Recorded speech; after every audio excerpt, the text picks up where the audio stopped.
सर्वज्ञ श्री चक्रधर स्वामी की जय। सर्वज्ञ श्री चक्रधर स्वामी गुजरात सोडून ज्यावेळा महाराष्ट्रामध्ये आले त्यावेळा या अचलपूर नगरीमध्ये आले। महाराष्ट्रातलं हे प्रथम श्री चक्रधर स्वामींचं ठिकाण। याला तापी भारती या नावाने संबोधतात।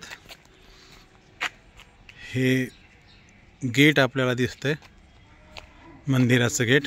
या ठिकाणी परमपूजनीय परमादरणीय अचलपूरकर बाबाजी हे या ठिकाणचं व्यवस्थापन सांभाळतात।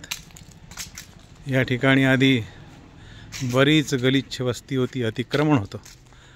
ते बाबाजींनी आपल्या प्रयत्नपूर्वक साम दाम दंड भेद चार नीती वापरून या ठिकाणचं अतिक्रमण दूर केलेलं आहे। आणि या ठिकाणी जी आपण जागा बघतोय, विस्तीर्ण अशी जागा आपल्याला बघायला मिळते। येणाऱ्या जाणाऱ्यांकरता देखील इथे रहिवाशांची व्यवस्था आहे, मुक्कामाची व्यवस्था आहे। सुंदर असं सुशोभीकरण केलेलं या ठिकाणी आपल्याला दिसतंय। कमळाची फुलं लावलेली आपल्याला या ठिकाणी दिसतात।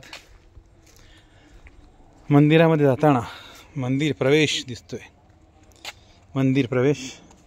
आणि या ठिकाणाहून जाताना ह्या पाण्यामधून आपल्याला जावं लागतं आणि पाण्यामध्ये पाय धुवून या ठिकाणाहून आपल्याला पुढे निघावं लागतं। सुंदरपैकी प्रवेश आहे या ठिकाणी। स्वामी श्री चक्रधरांनी या ठिकाणी वास्तव्य केलेलं, मुक्काम केलेला आहे। आणि सुंदर असं मंदिर अचलपूरकर बाबांनी उभारलेलं आहे। दगडामध्ये, दगडाच्या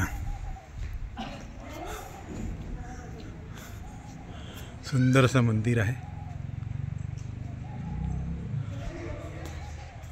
संपूर्ण मंदिर आपण बघू शकता। या ठिकाणची व्यवस्था आपल्याला